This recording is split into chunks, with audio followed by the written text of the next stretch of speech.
Welcome to the Medicine Path Podcast. I'm your host, Brian James. On this episode, I speak with Anne Baring, who's a former Jungian analyst and author of The Myth of the Goddess, The Mystic Vision, The Divine Feminine, and her final book, which is a summation of her teachings, The Dream of the Cosmos, A Quest for the Soul. In this conversation, we touch on many subjects that I've been thinking about a lot lately. Things like the role of the masculine and feminine archetypes in our modern society, what a model of healthy masculinity looks like and how to nurture it in young men and boys, and what we can do as people who are waking up to the current state of social and ecological crisis to affect positive change in our own families, our communities, and the wider world. Her message and perspective resonate with me very deeply, and I hope that people will take a break from the male authorities currently dominating the quote-unquote intellectual dark web and take some time to listen to the perspective of a true wise woman and elder. If you value these kind of conversations and would like to show your support, there are a few ways that you can help. The simplest is to leave a positive review on iTunes, which will help other people find this podcast. You could also share it with the people in your social network. And another way is to become a Patreon supporter at patreon.com/Brian James Teaching. Membership starts at just $5 a month, and supporters gain access to the dozens of yoga practice resources that I've been developing over the past few years. There are hours of vinyasa yoga sequences, breathwork, chanting, and guided meditations to help you develop a life-supporting and life-enriching home practice. If you have any suggestions for future guests on the Medicine Path podcast, please send me an email at medicinepathyoga@gmail.com or drop me a line on social media. I'm particularly interested in helping to amplify the voices of women, Indigenous teachers, and people of color who I feel are greatly underrepresented in the current conversations about spirituality and consciousness. Well, that's all for now, so please sit back, relax, and enjoy this meeting with Anne Baring on the Medicine Path.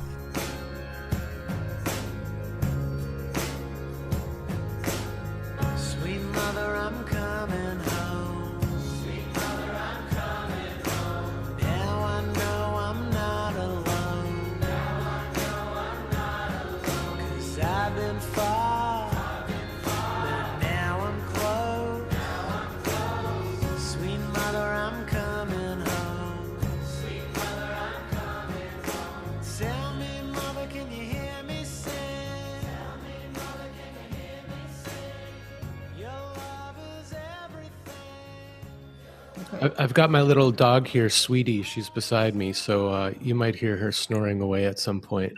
What kind of a dog? She's a little Boston Terrier now in her elder years. Oh, right. Okay, nice. So she never wants to be too far away from me, so. I can understand. So I was hoping just to get a little bit of your personal history to introduce yourself to my listeners. Okay, I'm quite an old lady, so there's a lot of personal. Well, I think we can say this, that I'm 3/4 American. My mother was American and my father's mother was American, and I was brought up in England and in America during the war. I went to Oxford University where I studied history, medieval history. Then I went on a great voyage to the east, to India and the Far East in my 20s. And I started to write when I came back. And then I became a dress designer and had a shop for 12 years in a very fashionable part of London. In those days, women wore long evening dresses a lot. And so I used to make evening dresses, which was wonderful. And with all the materials that I'd seen in India, I went absolutely wild creating these beautiful evening dresses. And then because I had suffered from depression for quite some years, I went into analysis, a Jungian analysis, and I had a long analysis with a man and then another one with a woman. And during the course of the one with the woman, I became a Jungian analyst because there's a 7-year training. You have to do 2 years preliminary analysis before you're accepted for the training. So that all took up quite a bit of time. And then I practiced as an analyst for about 20 years. And then when I was doing my training, I met a wonderful woman called Jules Cashford, and we wrote a book together called The Myth of the Goddess, Evolution of an Image, which came out in about 1991, a long time ago. And that showed me that I really loved writing, and I had a lot to write about because I had all the historical background from my university days. Then I had all the Jungian background into the psyche, and I wanted to bring them together, and I wanted to look at the world situation from the point of view of a Jungian analyst. And that's what my latest book, The Dream of the Cosmos, is about. It's about what we've lost and what we need to recover. And it's really a summary of my life quest, and it's also an invitation to anyone who reads it to change their consciousness. I think that's a brief summary of how I've come to be where I am. Yeah, that's wonderful. Thanks. That's something I wanted to get to, is the current focus of your work, which seems to be this call to humanity to awaken. And I was wondering if you could talk about what awakening means to you and why you think this message is so important right now. Awakening means changing our beliefs, changing our habits of behavior, and waking up to the very real danger that we're in. I think I will just read you something that I read 3 days ago from Sir David Attenborough, because it's so important and very relevant. He said, "The perils facing this planet are far, far greater than they have ever been in the entire history, or at least since the end of the dinosaurs, certainly for the last few million years. There's nothing to compare with the perils we are facing, not only in the scale, but in the speed at which they are happening. And of course, we now know that we are responsible for a lot of these changes that are taking place." So that really is the message we need to hear, but that's only one message, because the reason we're in the mess we're in now, why we've come to treat nature and the planet the way we have, is because we're completely disconnected from the deeper dimension of the soul that we know nothing about. We don't even know it exists.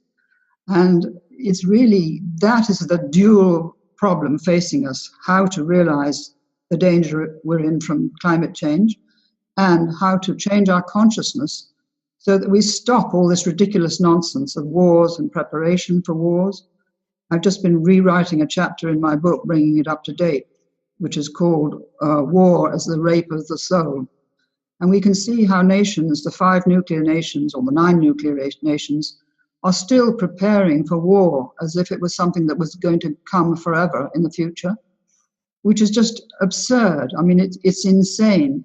But they don't know it's insane because they're in a habit of thinking which has gone on for some 4,000 years.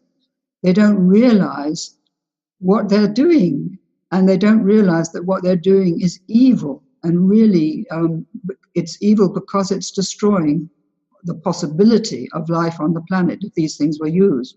Now, they have been used, as we know, in Hiroshima and Nagasaki, but they're now, the weapons they have are so much more powerful. The hydrogen bombs they have more powerful than what the bombs that were used then.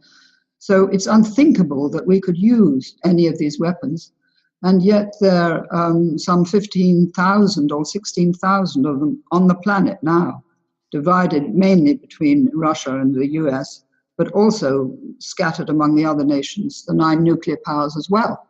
So that is my concern, and I've just been rewriting, as I said, this chapter on war, and it's giving all the statistics since the 5 years since I wrote the book, which are now up to date.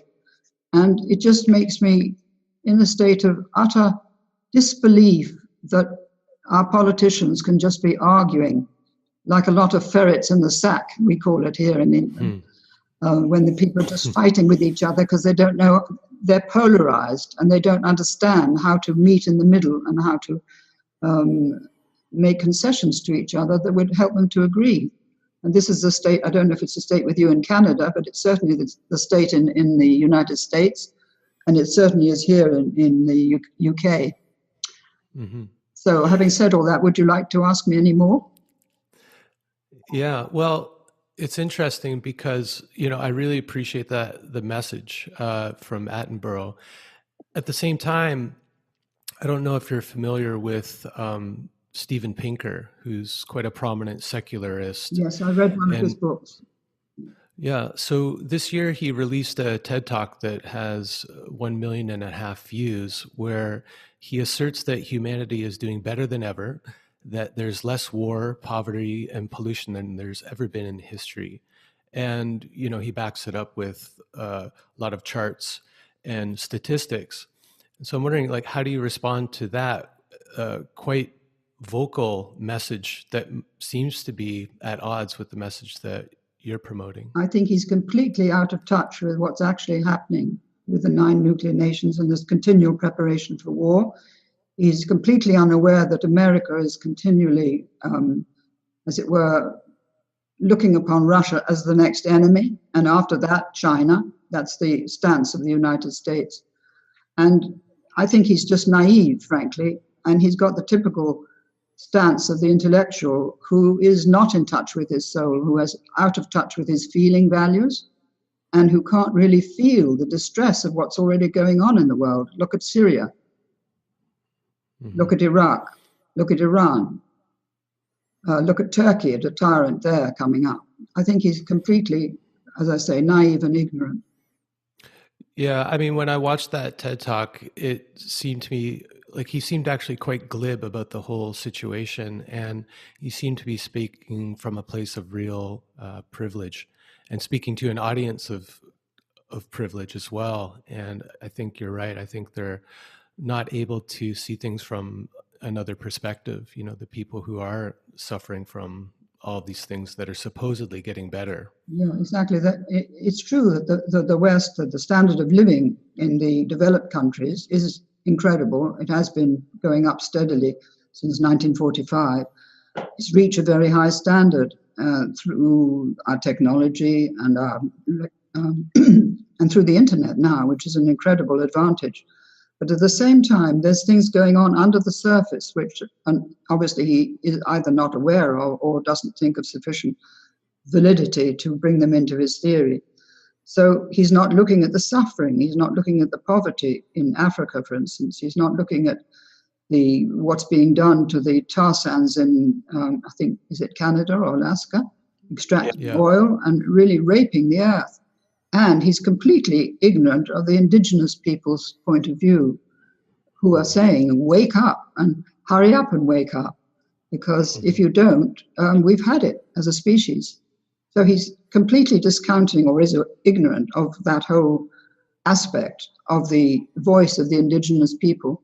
And whether you look at those in Australia or North America or Canada or Colombia and South America or the Amazon area, they're all saying the same thing. Mm-hmm. And I'm aware of that because I follow what they say, and I follow the talks of what happened in Standing Rock and that whole area there. I follow what's happening in the tar sands area, which the earth looks horrific when you look at what's happened there, the extraction of oil, what it actually does to the earth. And I feel very angry, speaking on behalf of the earth, if you like, that this is happening and that people are so incredibly unconscious, the men who are directing all this, because it's mainly men.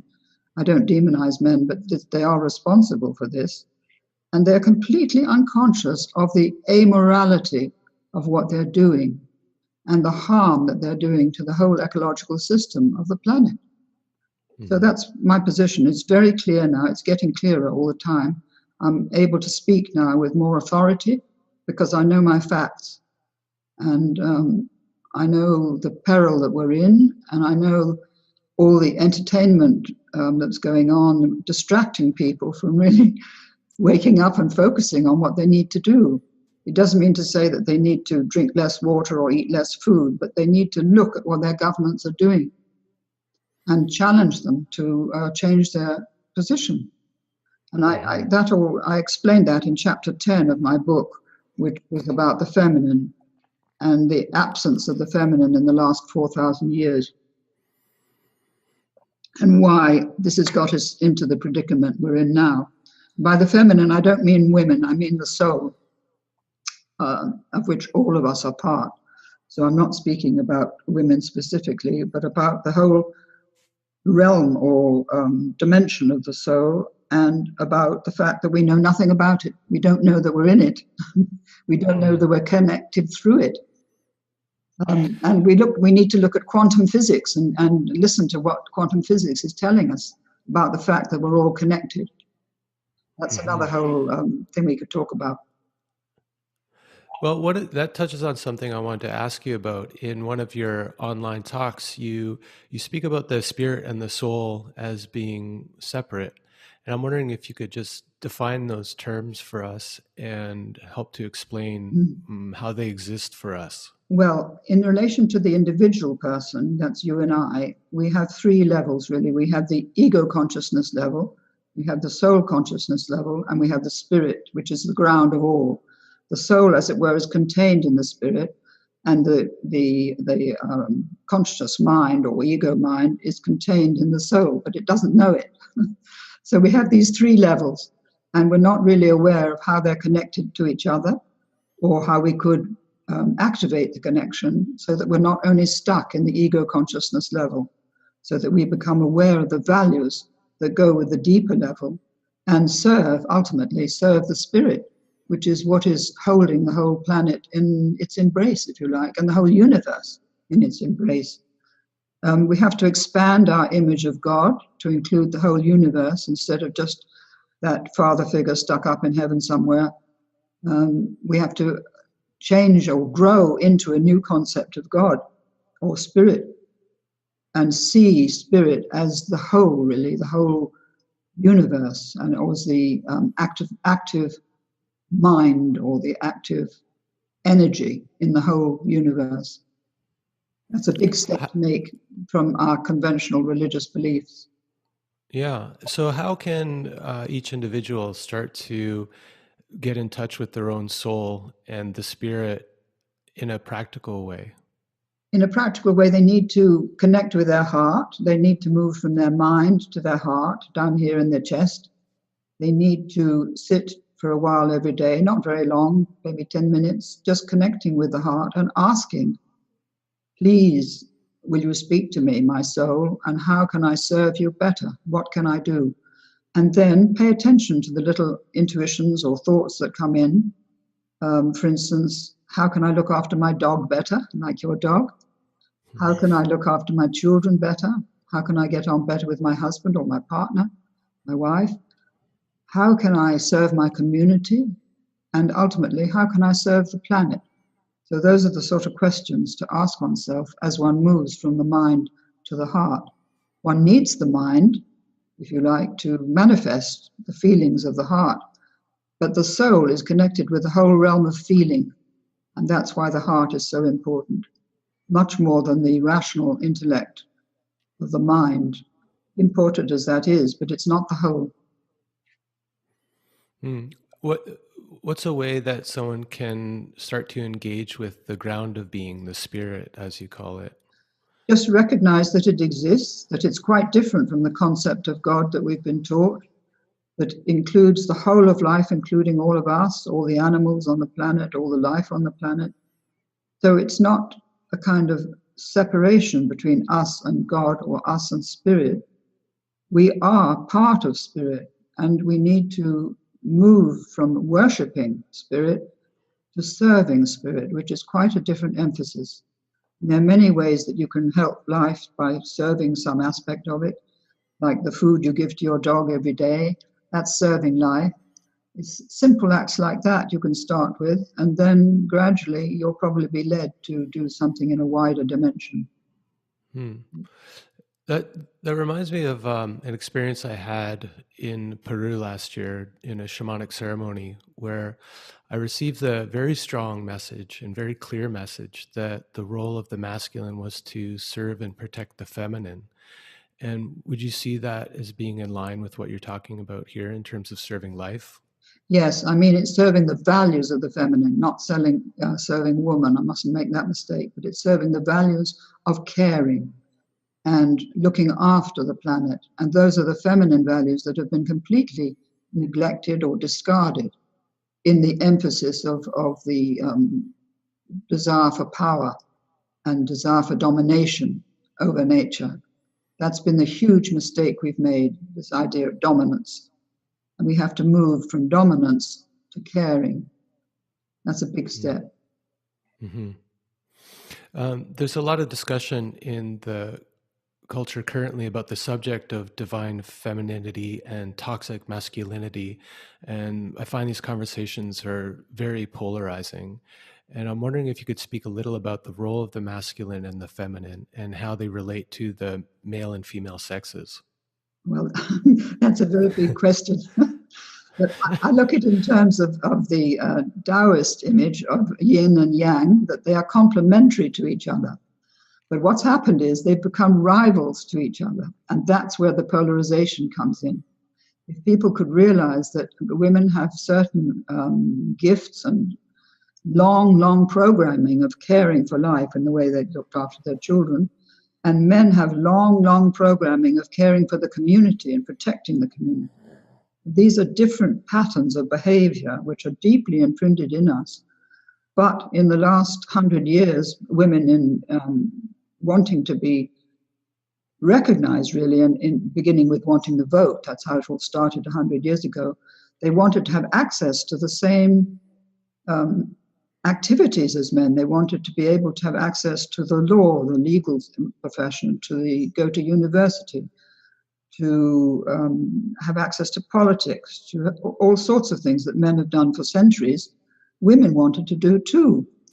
And in wanting to do that and becoming educated in exactly the same way as men are educated, in the same schools, the same syllabus and curriculum, they've taken on the masculine way of thinking and doing things. And they've neglected and forgotten their value, their true long programming of millions of years of caring for life. First of all as a mammal, and then as a human.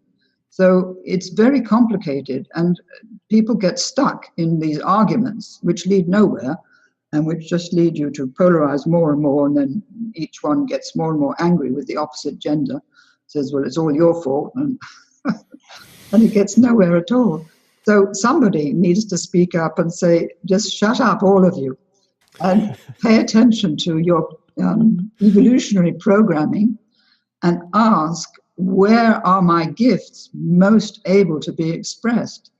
And the masculine element is really helping women to express their gifts now, to manifest their gifts. That's what a man can do, either as a partner or in a business relationship or in a spiritual connection.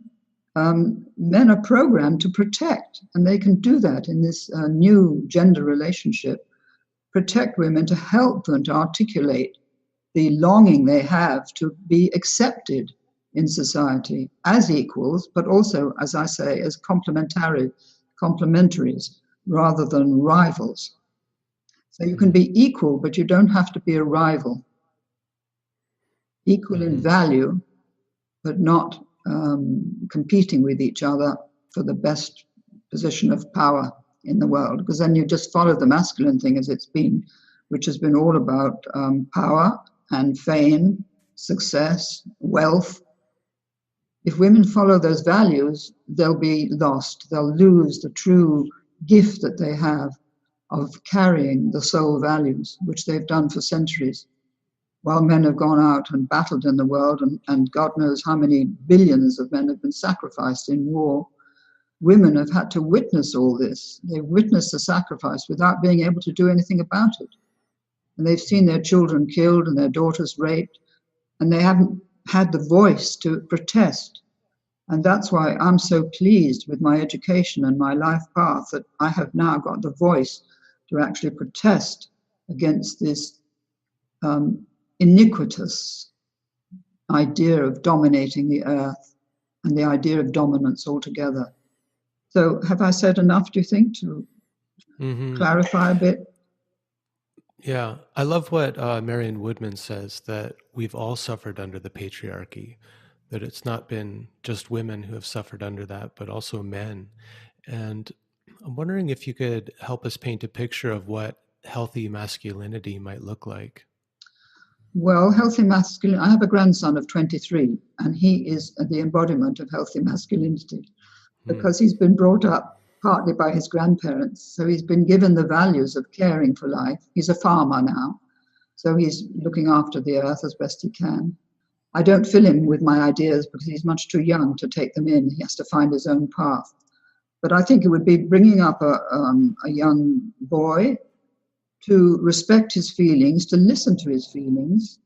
Usually boys don't get listened to, little boys, because they're too busy competing with their peers to really be aware that they have such a thing as feelings. They just get on with life.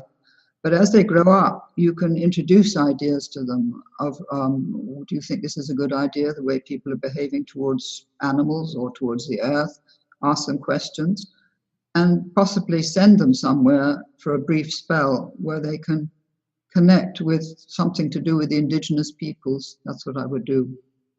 I had several sons. I couldn't do it from England, but you could do it in Canada or America.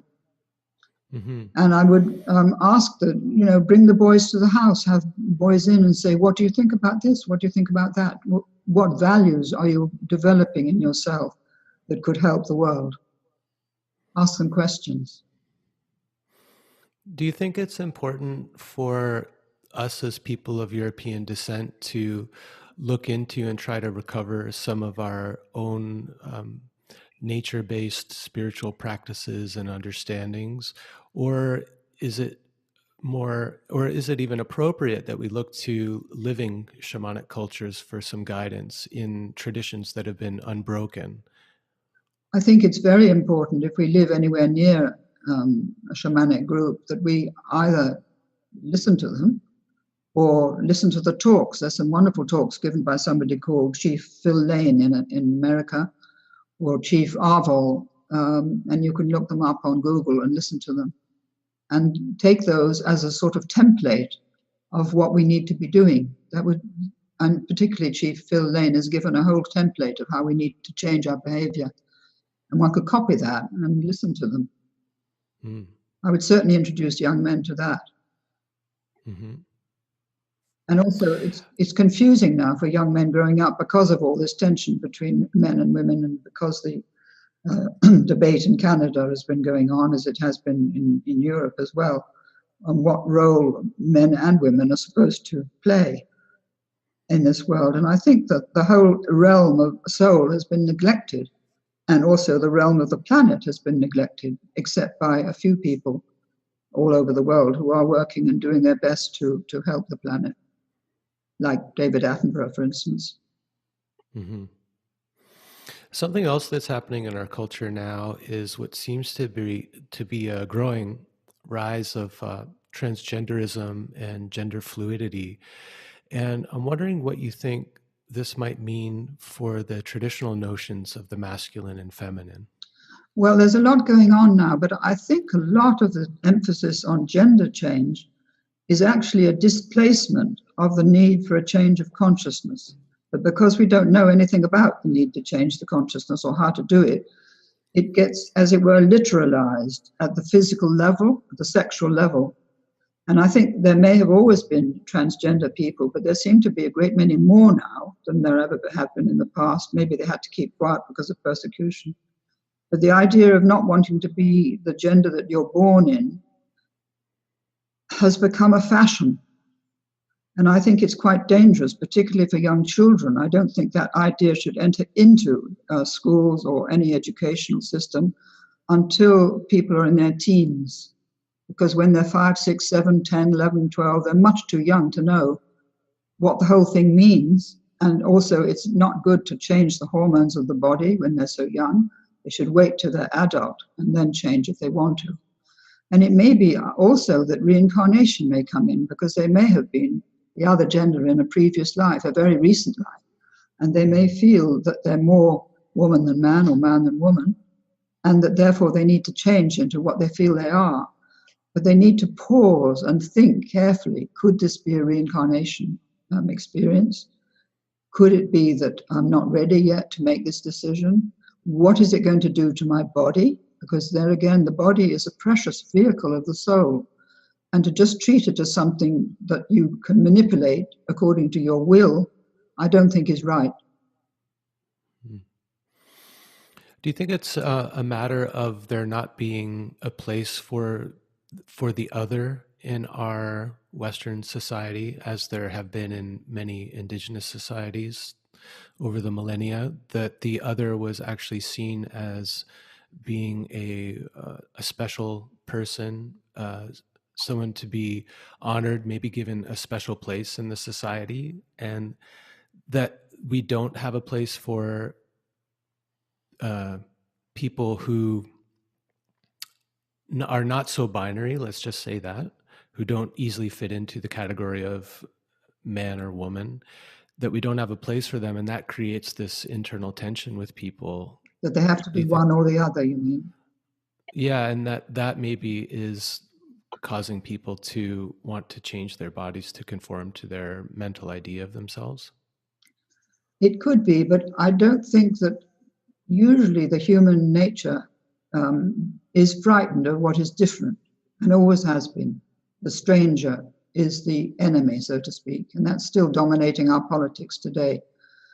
And I think that, well, as you know, gay, homosexual men and women were not accepted in older societies. They were persecuted and killed very often, just the way ISIS has been killing them in this particular present world. So I think the whole thing is in flux now, because we need to change. Everything is thrown up, everything is put into the cauldron, as it were, and it's throwing up these different manifestations of people's unease, or people's discontent with themselves, or people's worrying about whether they're acceptable to others. I mean, there are all sorts of things that are coming into this. And I think we need a much deeper debate about it all, and whether the whole idea of manipulating the body according to our will isn't part of the whole technological bias of our civilization, that we can do anything we want as long as we have the means to do it. And I think it has great dangers, that idea, as well as positive sides. So we have to weigh up what is happening and try and understand our psyche in greater depth than we're doing at the moment. At the moment, we're only looking on the surface. We're not looking at what the causal realm is of all this unrest and unease and discontent with oneself. Well, I would say that it seems like individual spiritual practices like meditation and yoga are always gaining in popularity. And, you know, I'll just say that I'm not sure that they always go so deep as they get more popular, but things actually seem to be getting worse for us as a whole. And so why do you think this is? Why do you think that rise in popularity of things like meditation and yoga isn't having the positive effect on the wider community? Or I would say even on the individual level, because people are seemingly as unhappy as they've ever been. Yes, there's more depression in society now. In the UK, there were 68 million prescriptions for depression 2 years ago, and many of those prescriptions are for adolescents. So if the UK is typical, and I think it probably is, this also happens in America on a huge scale, and probably Canada also. So why are people depressed? That's the great question that I've answered in my own life, because I had depression until I understood that I was disconnected from the soul. I was disconnected from my deeper feelings, and I was living life only on the surface. Meditation can take you so far, but if you're not aware of what you're meditating to connect with, then you only have the technique. You don't have the depth of connection. And this is where dreams come in too, because obviously being a Jungian, I'm very interested in dreams. And dreams can be a guide to this realm of the soul if we understood more about them and paid more attention. But people just go to the doctor and say, I'm depressed, what can you do? And the doctor gives out the prescription for antidepressant or bipolar pills or whatever it may be. But nobody has the time, there are not enough psychotherapists, and nobody can pay for them anyway, to really get to the depth of where the depression is coming from. So I would say to an adolescent who says, I feel suicidal, I don't know why I feel this way, but I don't want to go on living.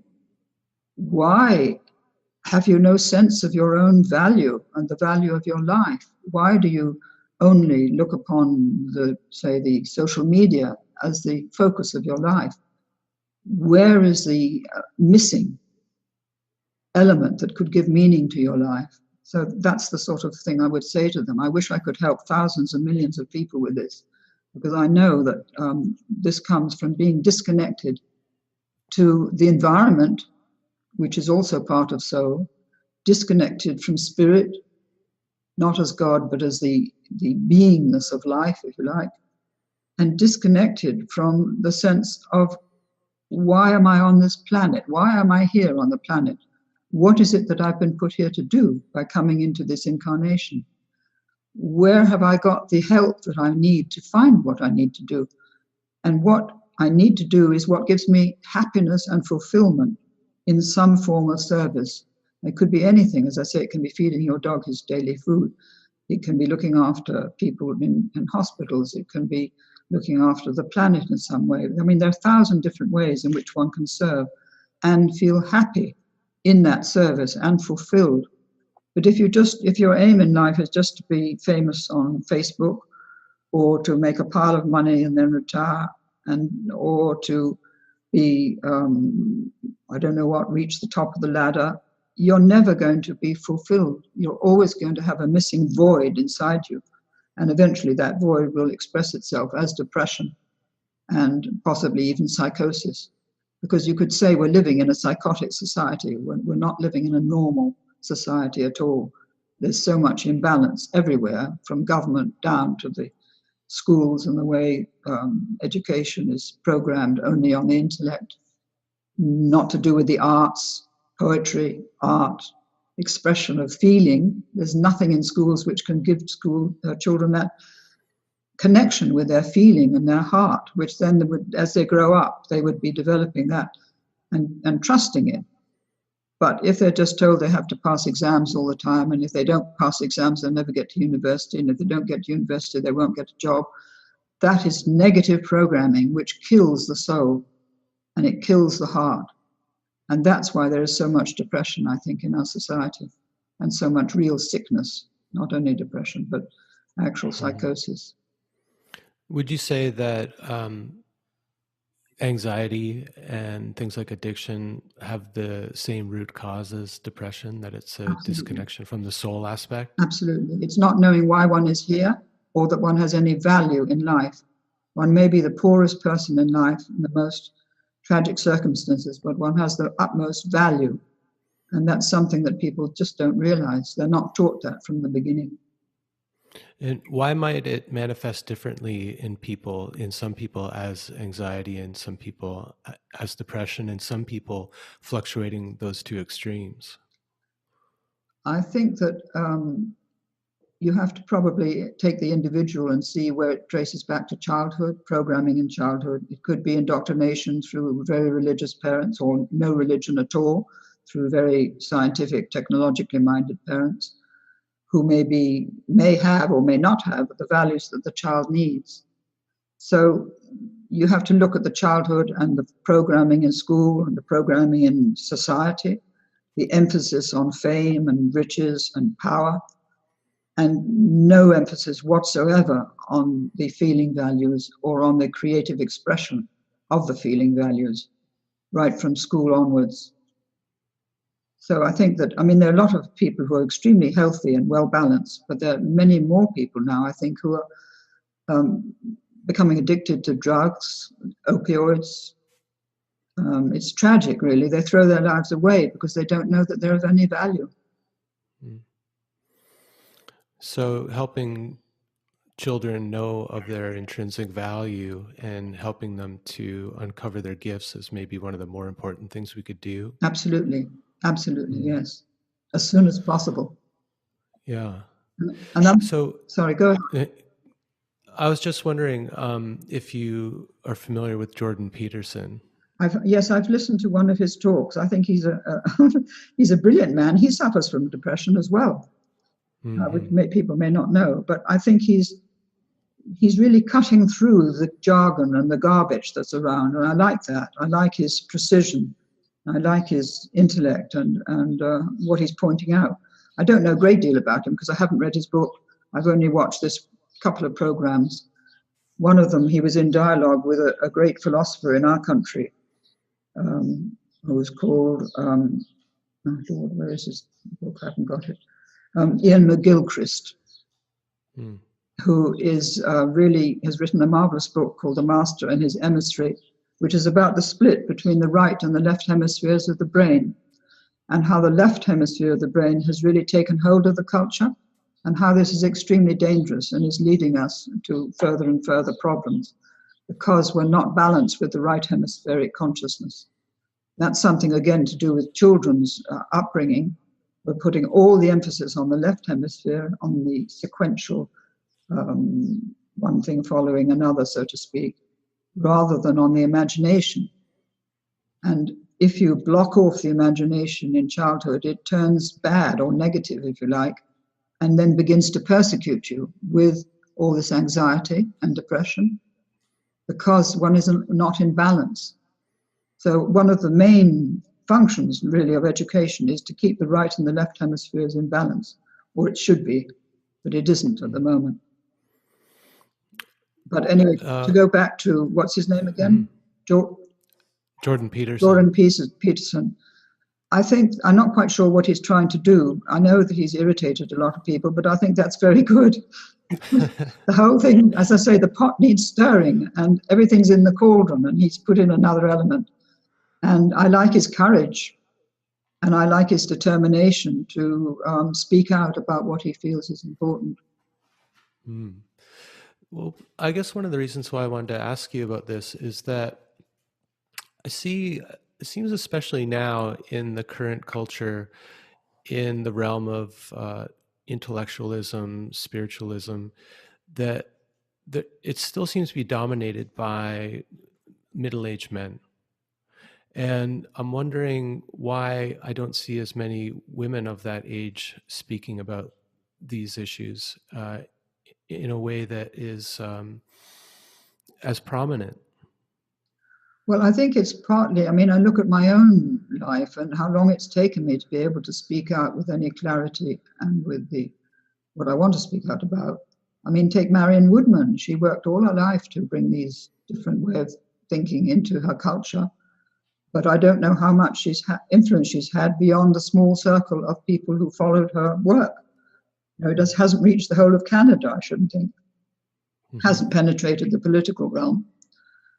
And you take somebody like, oh dear, what's that Canadian woman who's written so many books?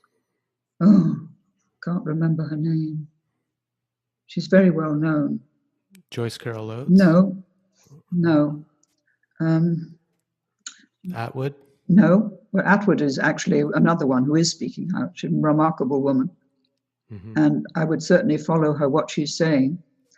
But I think that women are either in academia where they don't tend to speak out, they write their books and their papers, but they're not really involved in this whole changing consciousness thing. I don't think that there may not be enough women who are interested or enough women who have got the qualifications to speak out now, but Margaret Atwood is certainly one of them.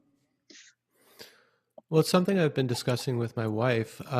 As I've started to do this podcast, I've been asked by some women privately if I could get more women on my podcast because female voices are underrepresented in these areas. And my response has been that I've been asking women, but it's been the men who have followed through. And I was talking to my wife about this, trying to understand why that might be. And I wondered if it had something to do with a kind of fundamental difference in the male and female psyche, the male being more penetrating, more active, wanting to be seen in the world, maybe more than women. And so they're just driving more towards gaining popularity, notoriety in the wider culture. And maybe women don't have that same drive. I don't know. I don't think they have that drive. And I think it is a male thing because men have been for thousands and thousands of years. They've been in the marketplace. They've been in the midst of society. They've created the laws. They've formed the governments. They've formed the religions. they'd written the books. Mm-hmm. Women didn't have the chance because they had no access to education until very recently, 150 years ago, something like that. So I think that also there's a fear in women when you have to look back into the persecution of women in Europe, for instance, and in America too. If they dared to speak out in a Christian religious context, they were at risk of being burnt at the stake if they were different in any way. So there's a diffidence among women. Is it safe to speak out? There's a feeling, will I be accepted? Will I be liked? Will I be loved? Will I be able to say what I want without being murdered? I mean, look at the Taliban, what they do to women still. Or in India. Or in India, yeah. I mean, India is supposed to be an advanced culture, but it's thousands of years behind. And the Indians would say it's the most advanced culture. Well, it isn't. It spiritually it was, but it hasn't taken it through into the marketplace. It hasn't treated the people, particularly the poor people and what they call the untouchables. It's treated them as something like pariahs, and as you said, somebody who has to be kept down and treated in an abominable way. And women as well are in that category of being helpless in the hands of men. They have to do what they're told, and if they don't, they're burnt alive or killed or murdered or raped. I mean, it's disgraceful that Modi hasn't tackled this in a really way that can make some difference. I have a great friend living in India, a woman, and she writes all the time saying that this is the most appalling state. She sees it all the time, even in an ashram, if you please, rape going on. So this is where we're unconscious. Can you see what I mean now by unconscious? That we're unconscious of the cruelty that we are still acting through and the way we treat different groups of people. First of all, it was the blacks or the Oriental people or the indigenous people. And now it's still existing in the way that women are treated all over the world because they've been subject to men for at least 4,000 or 5,000 years. And this is a habit that's extremely difficult to break and to realize that they are part of the sacred. I haven't spoken about this, and I'd like to speak about this, that the whole of life is sacred. The life of the planet is sacred, and all the people on it are part of that sacredness. So to treat women the way they're being treated in India is actually to go against the law of life. It's to act in an evil and destructive and negative way towards an aspect of life that is as sacred as the men are. And that hasn't been realized. And that is something that needs to be a big, huge step in human consciousness. Yeah, I couldn't agree more. So what do you think we as individuals who are waking up to what's going on, what can we do to affect change on a larger scale? Well, I think you're doing it through your podcast. You're reaching people. I don't know how many people tune into your podcast, but that's what you are doing, and it's very helpful. And you've invited me to speak, and I can speak, so that's what I can do. I've done some videos recently in which I've said that we have to understand that we're not fallen, sinful beings. We are part of the divinity of life, all of us, and all animals, and everything on the planet. So that's the change that I'm speaking about now, and you can bring it out to people by passing it on to your group in whatever way you can. And your wife can do it in a way. Have you got children? No. Not yet. No. Okay. Well, she will probably join in with whatever you're doing and help you. And that would be her way of contributing. Or maybe she has her own particular way of acting in the world, which is of great value. She definitely does. She's a herbalist and astrologer. And it's something that over the past few years we've tried to do more and more is to teach together, because something I've been saying for the past few years is that the time of the lone male guru is over, and that it's really important for couples to start to present together, to be on the same stage, to be offering things, and to kind of model that cooperation between masculine and feminine or male female. Yeah, I think you're absolutely right. And I think it's lovely and wonderful to hear you say that, because that is precisely what I think needs to happen, that men and women have to come together, to work together to do this, and can have a vision together, so to speak, which they bring into being, whatever it might be. And instead of women staying silent in the home and men going out into the world, they can go out into the world together now and also be together in the home. Which is very advantageous for children who are often neglected when both parents go out to work. They don't get enough attention paid to them. So there's a great deal that could be done in your community. You live in Montreal? Mm-hmm. Well, I don't know if you can widen your circle in that city to just have a small group where men and women come together, not just men or women, but men and women together. I think that's a lovely idea. Yeah, that's interesting because lately there have been a lot of women's groups happening, like sacred women's groups, and more, I think, men's groups happening. And I think it's, maybe it's important for us to have those spaces where we can be with our own gender and share our unique experiences and to feel safe in those spaces. But I do think that it's maybe even more important to have spaces where we can all come together and try to create that same feeling of safety and acceptance. I think that's true. I would start small, not more than sort of 8 probably, because when you have 8 different people coming from different life experiences, you need space. And if you have too many people, there isn't enough space to listen. Yeah. Oh, that's given me some inspiration. Thanks for that. Good. Yeah. If you have a group of 20 or 30 people, you can't do it. You have to keep it small. Yeah, I hear that. So I'm wondering what's the best way for people to connect with your message, with you?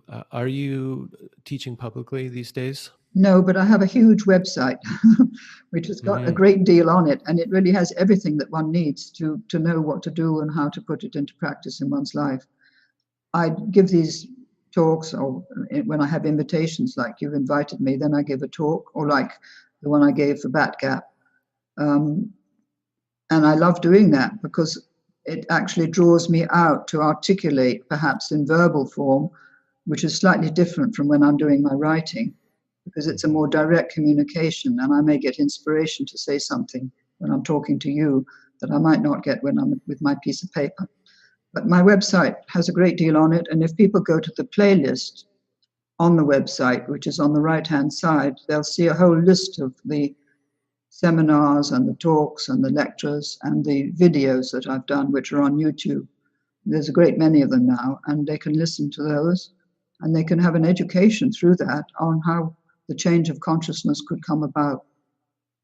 Well, I'm so happy that I heard your interview with Rick on Bat Gap. I wasn't familiar with your work before, but once I started to go through your website, your words really resonated with me. And I think it's so important for us to be listening to our elders at this time.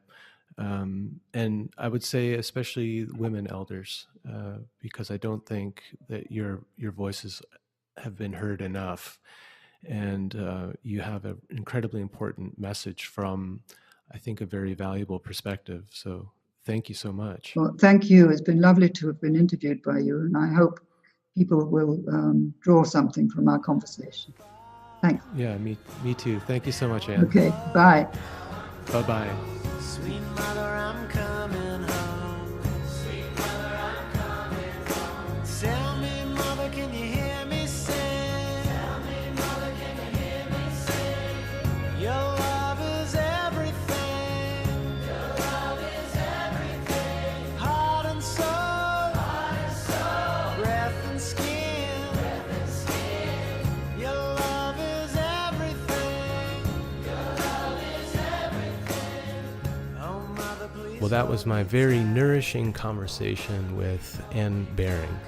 please go to Ann Baring's website, annbaring.com, and you can find links to that in the show notes. And if you'd like to become a supporter of the podcast, you can do a few things. You could leave a positive review on iTunes, you could share this podcast with your friends on social media, or you could become a Patreon supporter at patreon.com/Brian James Teaching, where you'll gain access to hours and hours of yoga practice resources to help you develop your own home practice. Well, that's all for now. Until we meet again on the Medicine Path. Take care. Oh, mother, this world is strange. Love me, mother, and make me brave. In my dreams, or on this stage. Oh, mother, this world is strange.